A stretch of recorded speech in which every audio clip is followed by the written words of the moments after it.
Hello. Welcome to my channel. My name is Lynn, and it's been so long since I've done a Tonic Studios craft kit unboxing because I've actually skipped the last 3 or 4, so I don't even know what box number we're up to.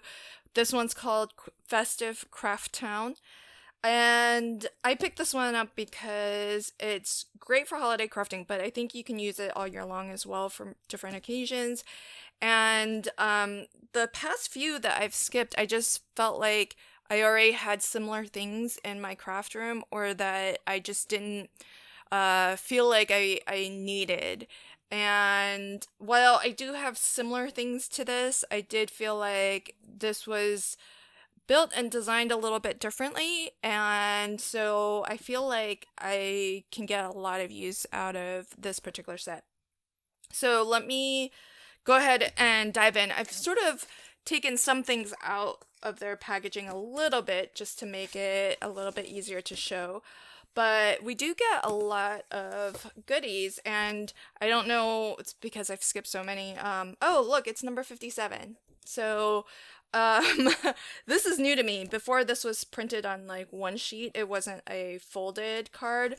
And so really lovely this. They're really kind of upping their game every month, I suppose. So this includes everything, a list of everything that's included in the box.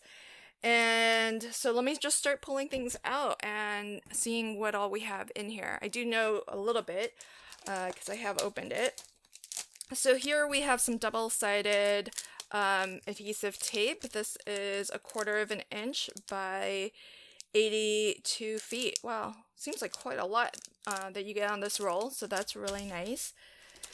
This I am curious to try. So I don't have one of these. I know they exist, but I think it'll be really fun to use. So this is a embossing pen. So essentially your sort of watermark ink that you normally have in like an ink pad form, it's in a pen here. So what the benefit of having this form factor is that you can just hand write something and then pour some embossing powder over it and emboss your own handwriting. I don't have beautiful handwriting, so that's probably not something I'll do with this, but that's always an option. Like if you know how to do some really beautiful lettering, you could do that. Maybe even emboss kind of the address. If you're doing something fancy, maybe for like wedding invitations or something, you could do that. That might be kind of neat. You could also use this to maybe color in a stamped image and then emboss that colored in section. So I think that would be a really fun technique to try, because normally with your stamped images you have the outline, and what you're embossing is the outline. But what you could potentially do is emboss the outline, but then also selectively maybe color in some sections of that stamped image, and then emboss, fill that in with embossing powder, maybe of a different color even, and almost use this to kind of color with your embossing.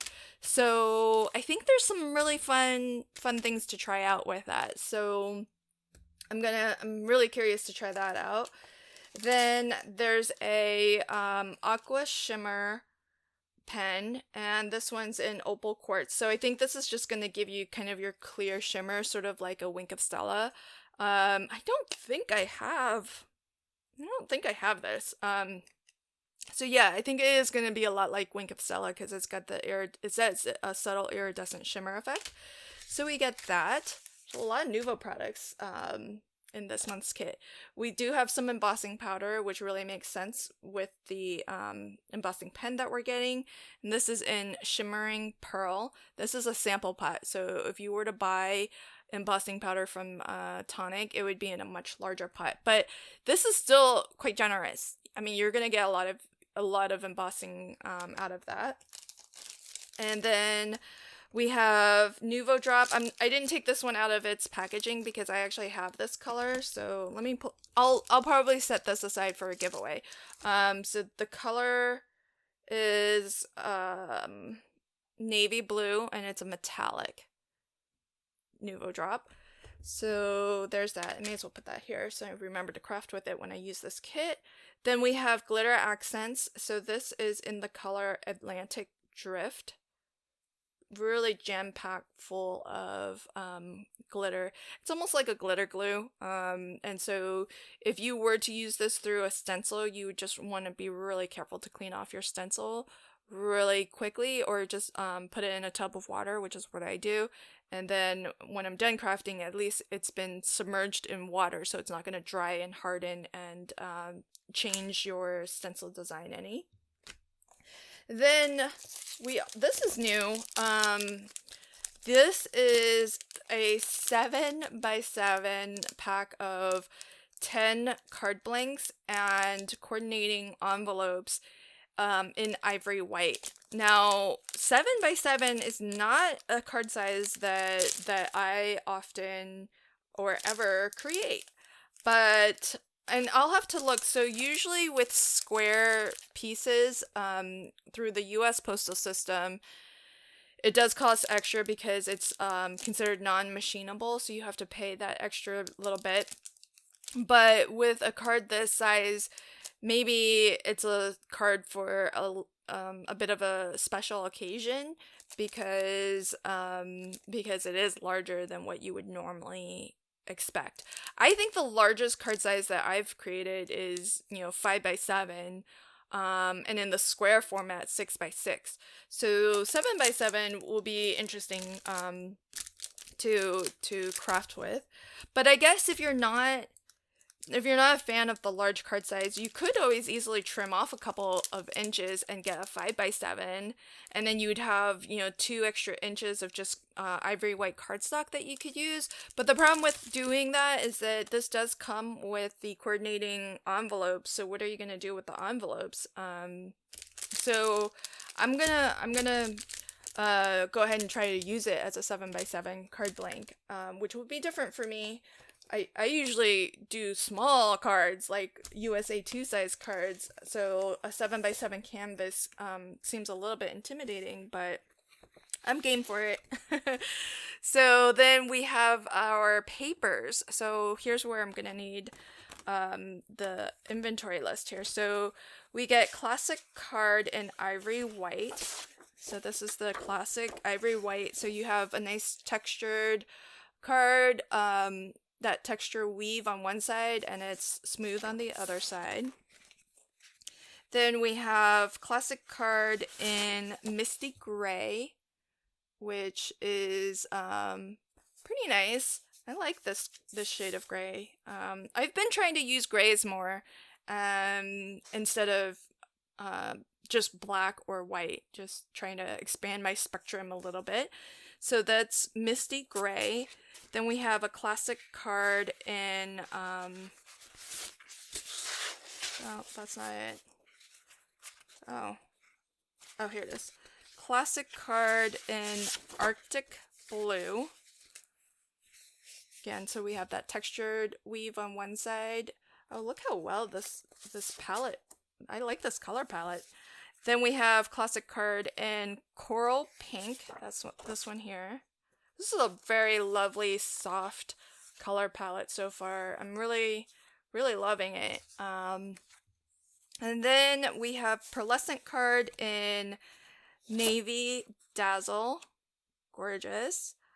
Another sheet of pearlescent card in Blushing Pink. I love see how well this has been curated, because you get sort of a darker coral pink and then a lighter pink, but different, in a different sort of type of paper. So this was classic, and then this is pearlescent, and same with the blues. You get a light shade in one type of paper, and then a darker shade in a different type of paper, which I think is kind of nice, because not only if you're using them on the same project, not only are you getting different kind of textures, a different shimmer, different look, as well as different tones and shades of the same color. Then we have glitter paper in Tropical Tide. That's that one. That's lovely.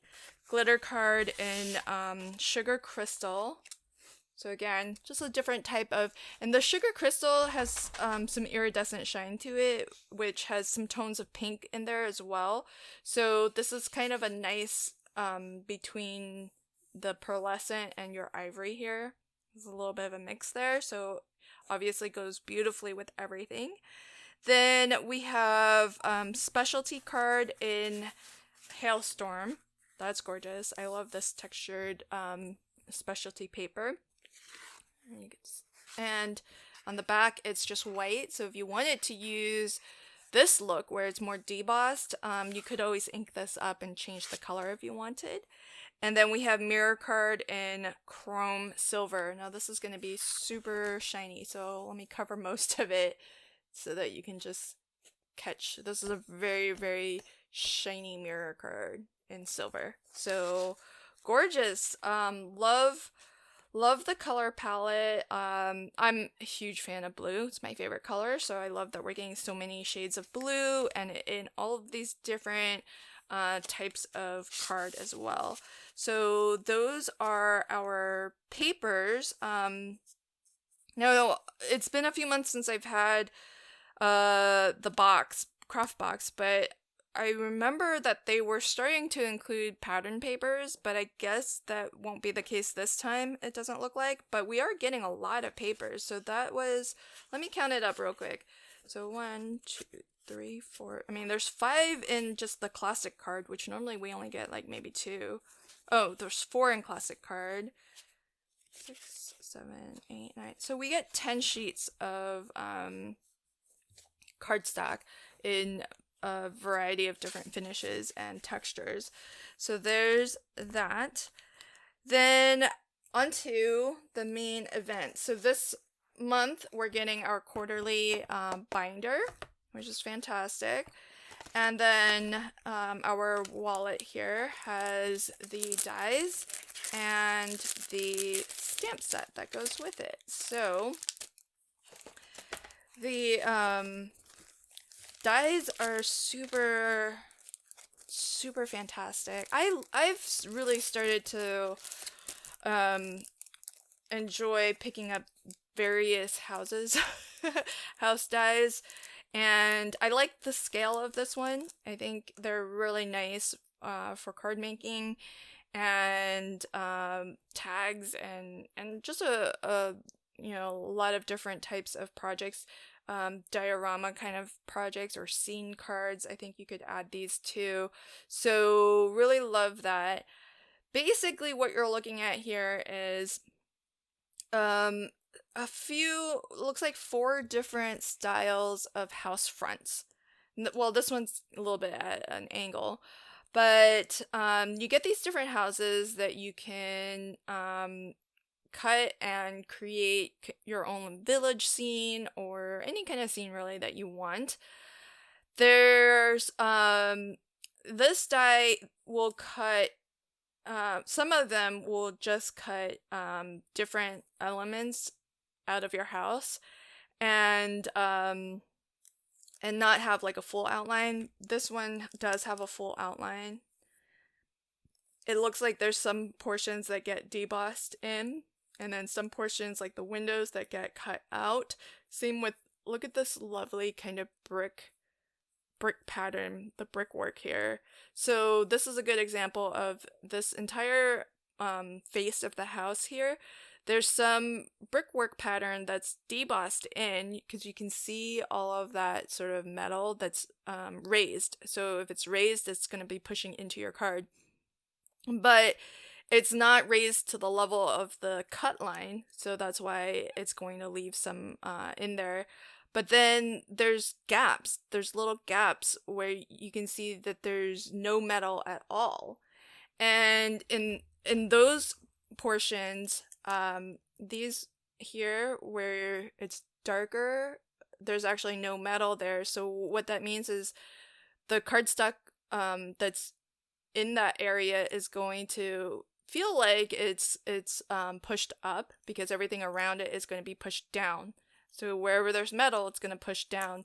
So these bricks here will appear like they're embossed, like they're raised, and then the other bricks will appear like they are debossed or kind of recessed into the cardstock. That's gonna look gorgeous. Obviously, I haven't used any of these, but I think this is gonna look phenomenal. Just that detailing there is gonna be pretty awesome.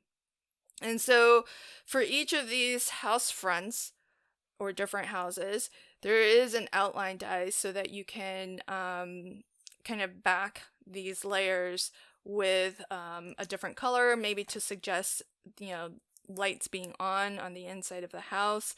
And as well, it looks like you get a lot of different dies to cut out the various doors and windows and frames. And so I think there's just going to be a lot of opportunity to customize because the windows all have sort of different shapes, so they're suggestive of, which goes with which. So this set here, for example, has that sort of curvy, ornate top. That looks like it goes with this because you can see where the metal has left, has been cut out so that we know where to place those pieces. And the other thing is, anytime you do see open areas like this, you could also use your die as a stencil and stencil a color behind there if you wanted. But again, this has sort of the arch shape, and so, oh, that's a door. Let me see if I can find the windows. Here's the set of windows, and the windows appear like they do come in a set. So again, you've got the outline or the backing layer. So maybe you cut this out of yellow if you want to suggest that there's a light on inside the house, and then this would be the frame that you would layer on top. So so you could do that.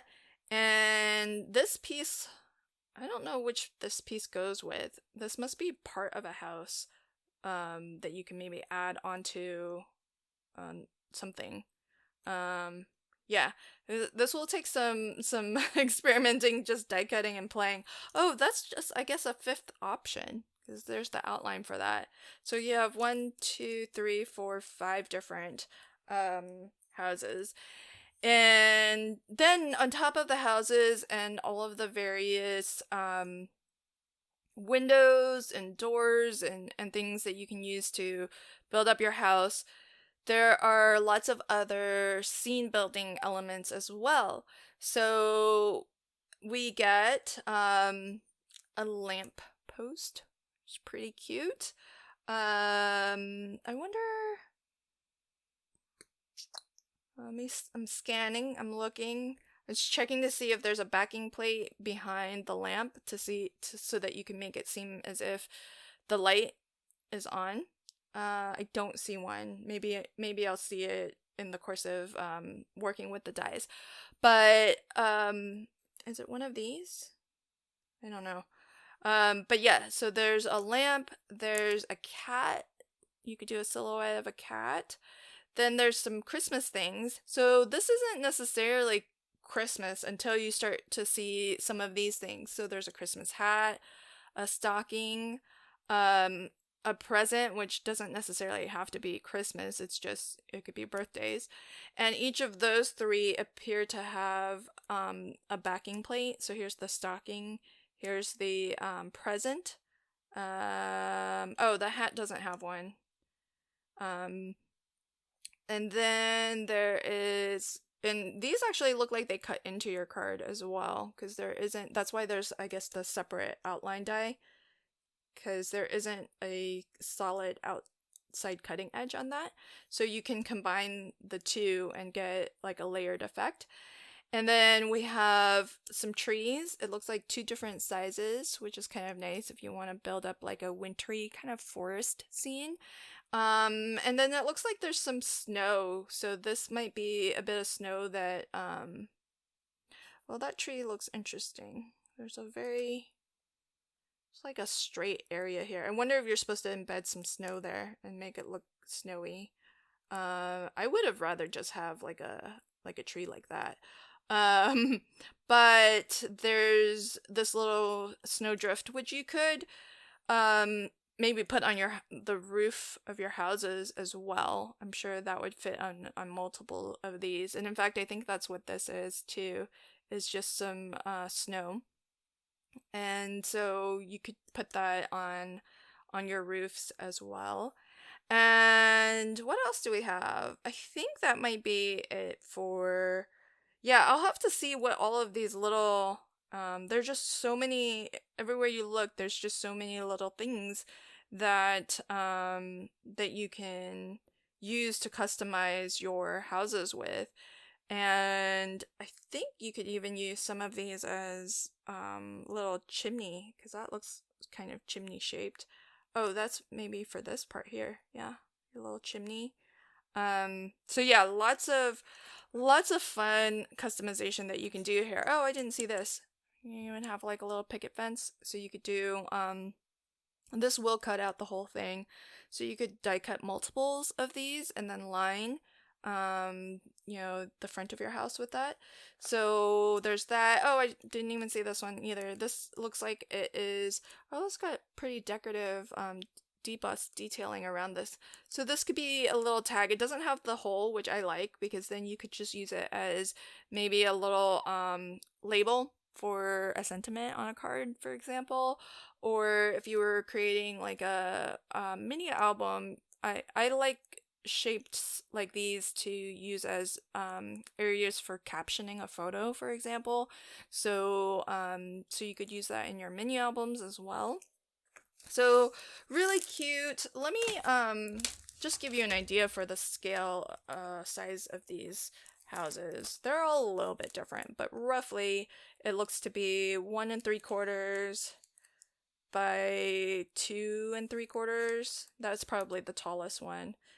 Yeah, so that's around 2 3/4, 2.5 or so. Yeah, so I would say, in terms of height, anywhere from 2.5 to 2 3/4, and then in terms of width, they're all around 1 3/4.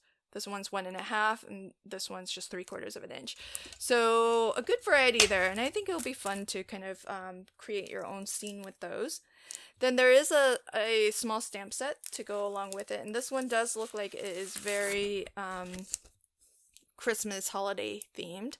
So we have silhouette of Santa and the deer's flying through the sky. There's a lot of different holiday motifs. So you've got the holly leaves and berries, some snowflakes and stars kind of twinkling, Christmas tree. We have some sentiments, but these are small, I'm guessing because they are designed to fit into this tag or label. So we have Happy Holidays, Happy Christmas. Oh, that's pretty with the deer. And Merry Christmas with the stars and the sparkles. So these would be really fun to emboss with as well. And you could imagine, so let's say that you had a different stamp set that just read Happy Holidays, for example, and you like the look of these little stars. You could always use your embossing pen to draw in your own little stars and little sparkles and then emboss them. And how great would that be to just have that mix of just like a plainly stamped sentiment, but then draw in and customize your own little sparkles around it and then emboss just that portion to make those sparkles really feel special with that embossed finish. So I think that might be another way that I might try to use the embossing pen, just to add something a little different and special there. Of course, you can use the actual little twinkle stamp that's included in this. You don't even have to draw your own, so you could use that. But if you wanted, to dress up something, a different sentiment, you could just hand draw those in. So that's the sentiment set that goes with this month's kit. So I think this is going to be a super fun kit to craft with, and so when I do craft with it, I'll be sure to link to that video at the end of this one. And if you are interested in any of my other videos featuring Tonic Studios supplies, then check out the playlist that I have at the end of this video as well. Thank you so much, and until next time, happy crafting and have a fantastic day. Bye!